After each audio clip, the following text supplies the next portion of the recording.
I wish that applause was for me. Anyway, good evening. I think it's pretty clear what tonight's show is all about.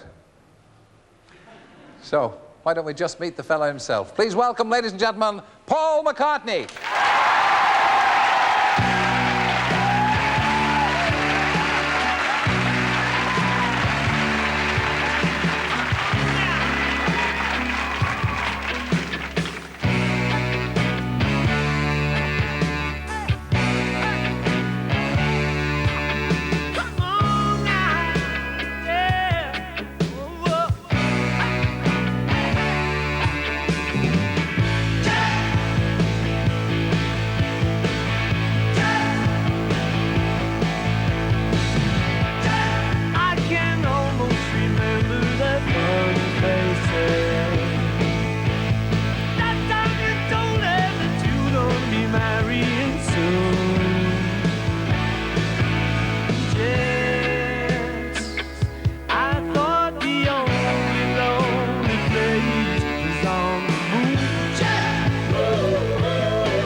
Well, thank you very much, whoever you are.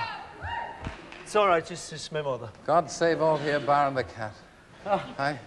It'll show you that the extent of your power. You see? Open hospitality. Yes. The entire menu is vegetarian. Oh, my God. And you didn't even try the mushroom quiche, did you? No, I don't trust your hospitality. I think you're perfectly right. Now, look, that was a track off your latest album. That's right. Well, now, by a strange, excuse me, leaning over you, wonderful coincidence here. Oh, my God. I am in a position to present this to you. Will you tear this apart with fevered fingers? Because it's very... What is this? And what it is, in fact, it's a platinum. Your albums don't play. Thank you, Terence. A pleasure, my friend. Well, now you sprung that on me. Hey. Brilliant. Good. Well, it hasn't been out very long, has it? What? It's #2 in the charts, of course, the album charts, and platinum already. Isn't that one double platinum? It's nice to know the old magic is still there, isn't it? I'll take that home with me. Don't mind you. No. Okay. I was hoping to be able to hang it over my door, but still, if you want to take it. No, what's the favourite one of your successful hits? What's your favourite track? My favourite tune? I don't know. It's always the new one. Yeah. How's that for an answer? Yeah, we're going to see that in a minute anyway. Yeah. And enjoy it. It's always whatever you've sort of just been working on, you know, it's the kind of freshest. Yeah. Do you get a lot of chance to listen to new pop, or are you still in touch with what's happening now, do you think? Yes. I'm sweating like a pig here. But yes, normally my kids kind of keep me a bit in touch with the new stuff and the radio and things like that. So who do you listen to now? Oh, I don't know, you know, all sorts of people like... yeah, you too. Go on, George Harrison. Oh, He's a good one. Yeah, I was going to ask you that, because that's #2 in the singles chart. It is, yes. I'm 2 in the albums, he's 2 in the singles. Quite amazing, it's wonderful. Well, we should get together. It's all the over 40s making an assault on the charts. This is what it is, all the older people in the audience, yeah. I mean, there's 7 in the top 20 at the moment by over 40s. Yeah. Do you think that's good for the state of pop? I mean, is it not a sort of sad commentary? I think what it is at this time of the year, all the sort of compilation albums come up, and you've got to be over 45 to have done that many. Yeah. It's the 25th anniversary of Love Me Do. Yeah. When you listen to... I remember playing that as a boy broadcaster in Ireland. That's right, yeah. I remember you. Thank you. Well, you came across loud and clear across the Irish Sea. Do you think, when you listen to these things now, are you proud of them, or do you... Well, obviously you're proud of them, but do you feel that they've stood the test of time? Yeah, I think as songs and as recordings and performances, I think they've stood the test of time. I think the problem is the technical thing. Yeah. You know, sounds are now very different, and all the machinery is kind of much better now. So it's sometimes the drum sounds and sound a bit poop, poop. Yeah. I'll do that again. Do please. Poop, poop. Yeah, I've noticed that about drum sounds, yeah. Well, your record was rather like that, wasn't it? It was. There was a lot of it.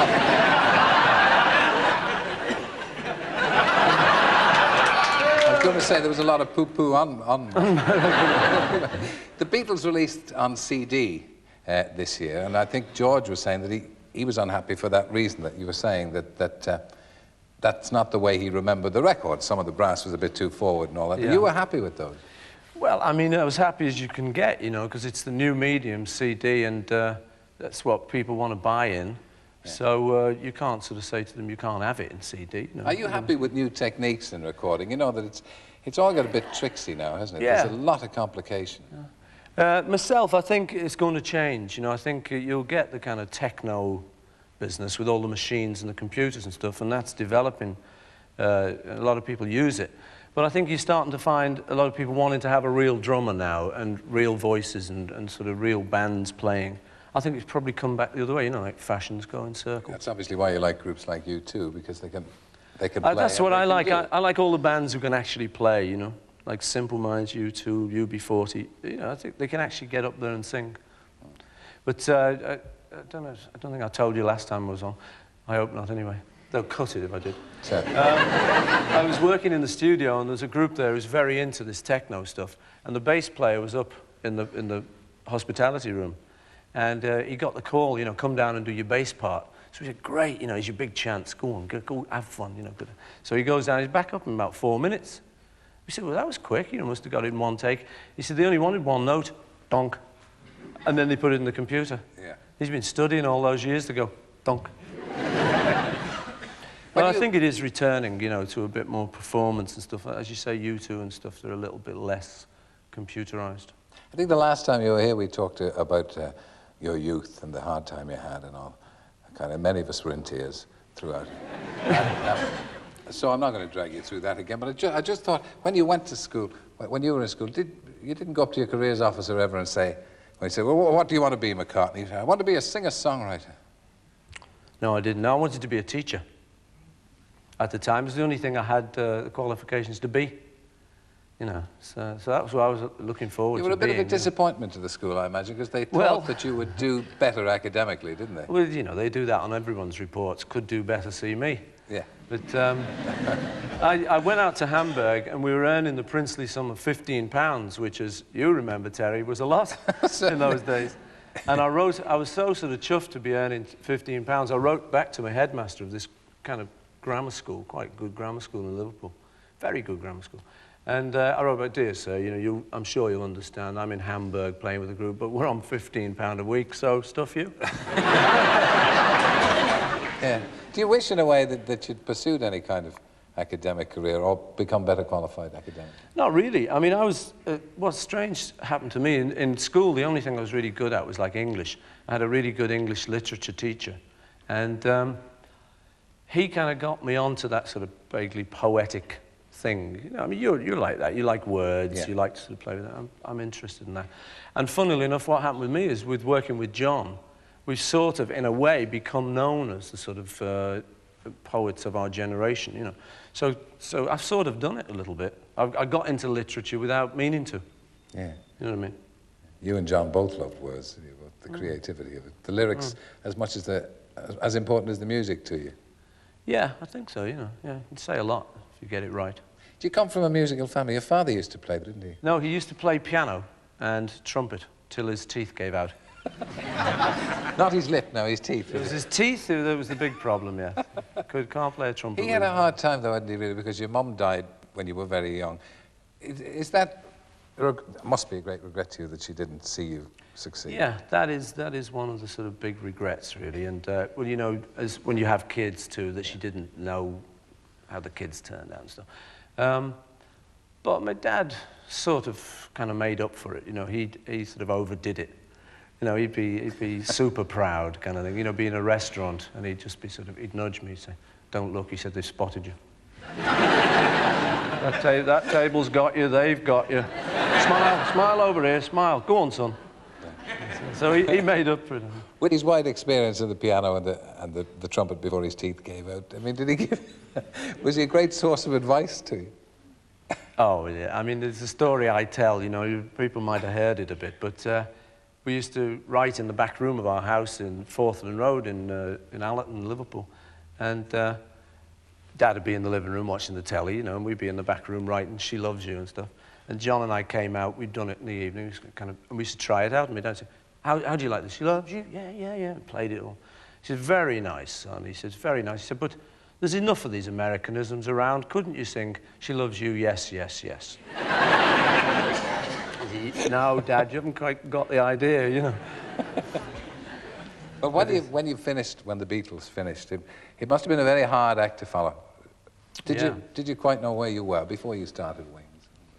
Well, no, it was like if there was any group that you could pick to not want to follow on a bill, it would be something like the Beatles, probably, you know. So it was really just a choice at the time as to whether I was going to try and attempt to sort of follow it or just give up and not be in music anymore. And the urge to sort of do music won, really. So it was pretty difficult. We just went back to basics and took a little band on the road, which was Wings. And we just turned up at universities and said, do you want Paul McCartney on tomorrow? Yeah, but it was a very plucky thing to do because you were bound to be compared. And you were bound to be knocked, given the nature of some areas of the music press. You were bound to be knocked for just being Paul McCartney, I suppose. But there wasn't really any alternative. As I say, the only other alternative was to give up. And I didn't fancy that. Wings were very successful, of course. I mean, people perhaps don't remember that, but enormously successful. And you were together longer than you were together as the Beatles. I know, that was amazing when we found that out. Because I thought the Beatles were together for at least 20 years. And you look at it, it's just 10 years. And we did longer than that with Wings. But no, because we were in the shadow of the Beatles all the time, we always assumed we weren't doing well. At the end of the 10 years, we sort of broke up. We thought, well, that wasn't too good, was it? But you'd sort of look up in all the charts and stuff. And we did great, you know. Even albums we thought were lousy were sort of #8 in America and stuff. And Mull of Kintyre, of course, which was they say, in some charts, the best-selling single of all time. Did you recognise it as such when you were making it? No, I didn't actually, no. I thought I really just wanted to do a Scottish song because I thought there weren't any modern Scottish songs. They were all old for traditional ones. I wanted to try and write a modern one. So I had a go at that and had a lot of fun making it with the pipers and everything up in the barn in Scotland. We had quite an evening. And they were saying to me, that's a hit, that's a #1. No problem there, Jimmy. That's a #1. I said, well, I don't know, you know. I never was that convinced because it was the height of punk at the time. You're very keen on Scotland. Was it John that introduced you to Scotland? Was actually, yeah. Not a lot of people know, Terry. But, John was, he sort of came off, his image was like sort of working class hero. He was actually the least working class of the Beatles. He was brought up in a very sort of nice middle class environment. And he had relatives in Scotland, and as a kid he went to a croft in Scotland, which was unheard of for us, you know. Butlins was the height, you know, for us, Skegness. So he'd talk lovingly about the heather and the hills, you know.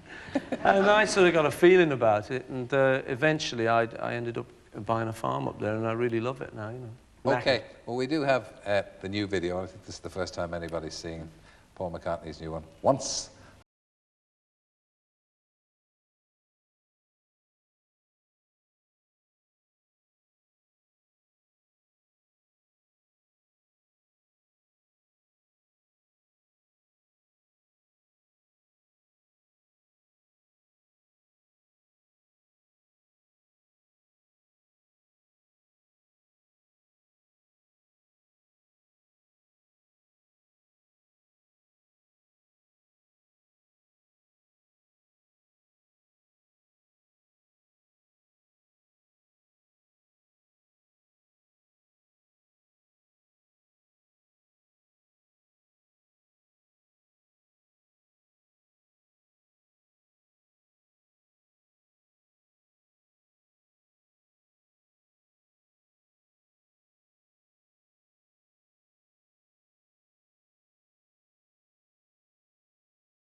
as the more perceptive of you will have seen after that terrific video. Congratulations. Thanks, terrific Tim. record.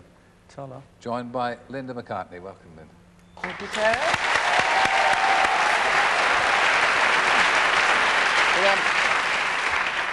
You did have a small part in that, didn't you? Oh, if you don't blink, you'll see me. Yeah. And it looked dangerous because that was recorded, you tell me before, the day after the great blow, wasn't it? Yeah, it was, yeah. We were in Devon and we were hoping for a bit of good weather, you know, like filming. You've got to have some good weather.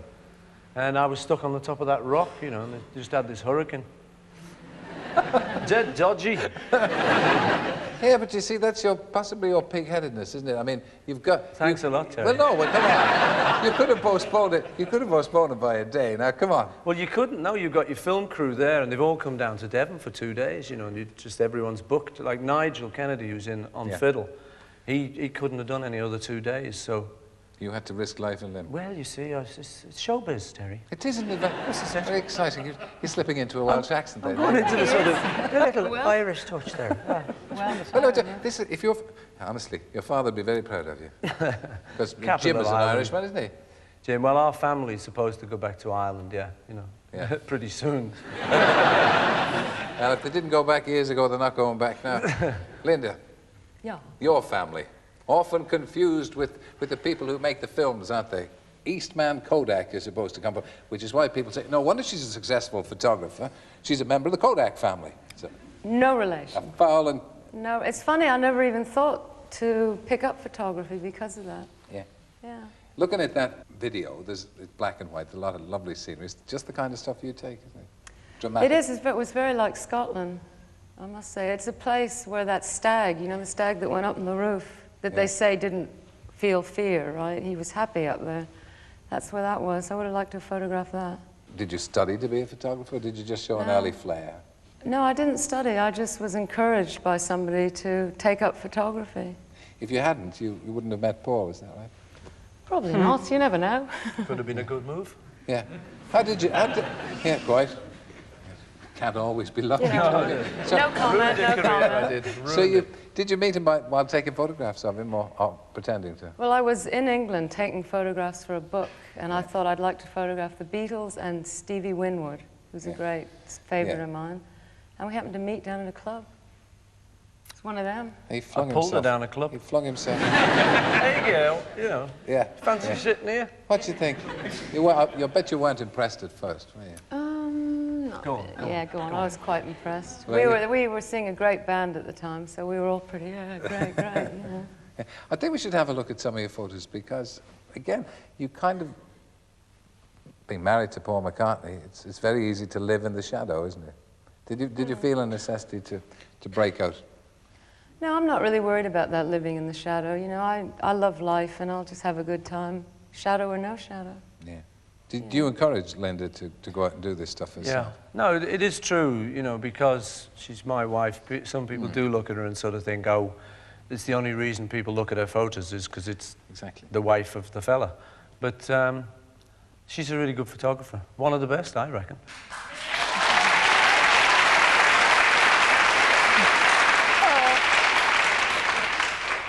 Thank you. We'll have a look at some of them here. This is Jimi Hendrix that you referred to. Yeah.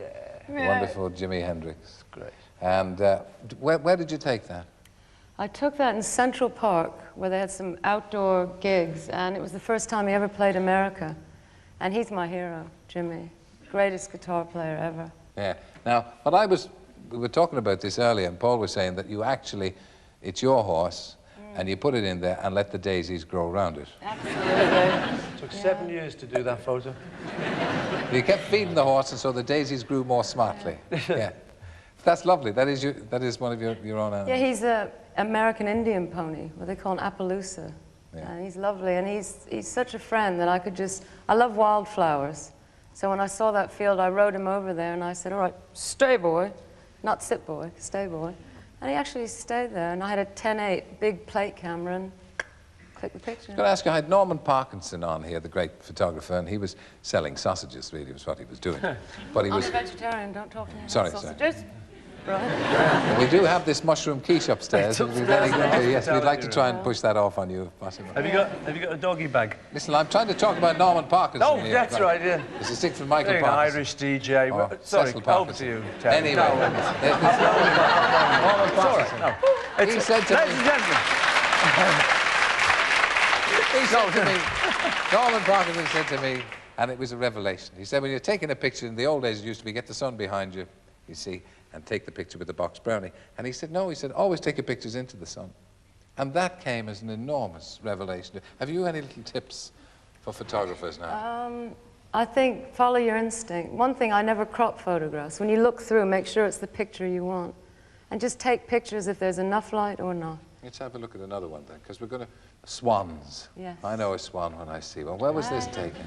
This was down a place called near Fairlight, where they were going to drill for oil. Oh, you're keen on that. Come on, give us a bit Well- about Fairlight, because Well- you're trying to protect that, aren't you? Well, all of England, in fact, the world needs people to stop ruining it and leave it for our own aesthetics, as they say. Can you live on aesthetics, though? Well, you can live on aesthetics a lot more than concrete and rubbish, yeah, I think.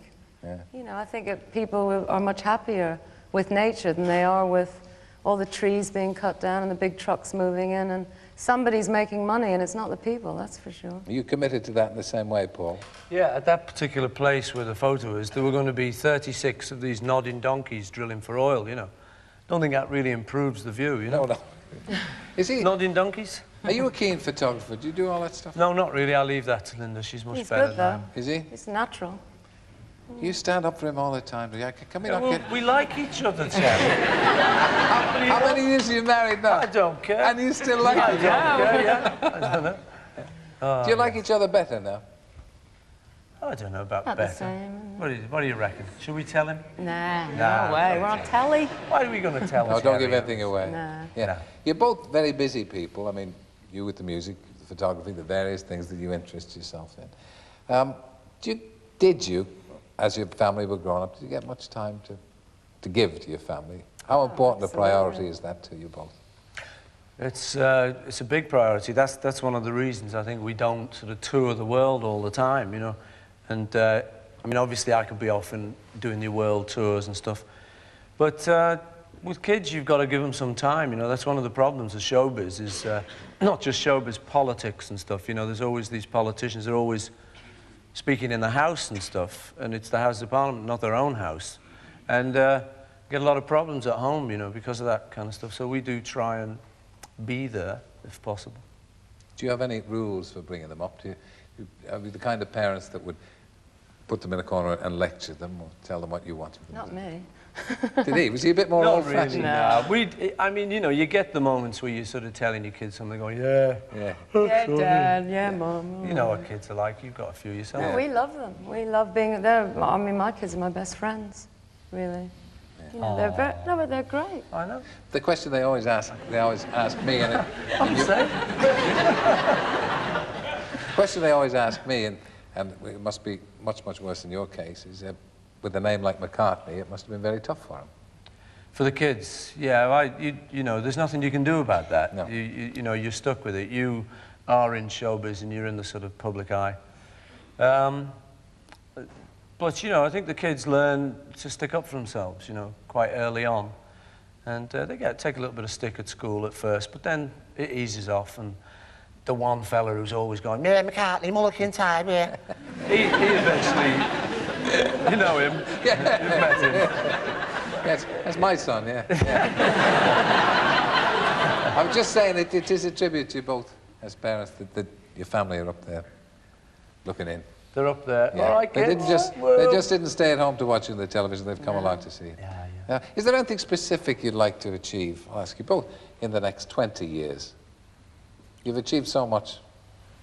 Over to you. Well, for me, it's more, you know, the old thing, peace on earth and stop eating animals and all.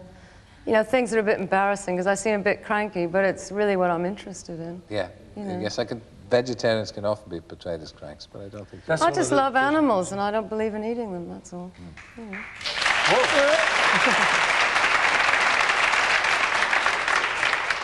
Yeah, my ambitions are sort of along the same kind of lines, really. You know, just I mean, even with the Beatles, you know, you were always looking for sort of peace on earth. And after a while, you know, it gets boring. People say, yeah, peace, you know, I'd rather have war.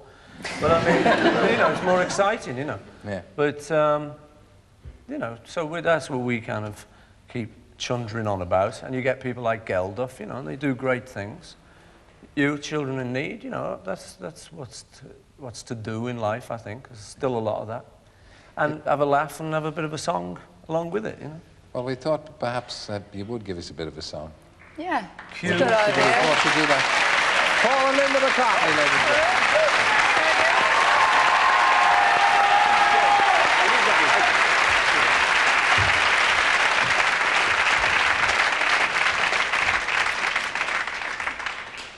Okay, let's be hearing from them. My thanks to them both. I'll see you after the weekend, Monday at 7 as ever.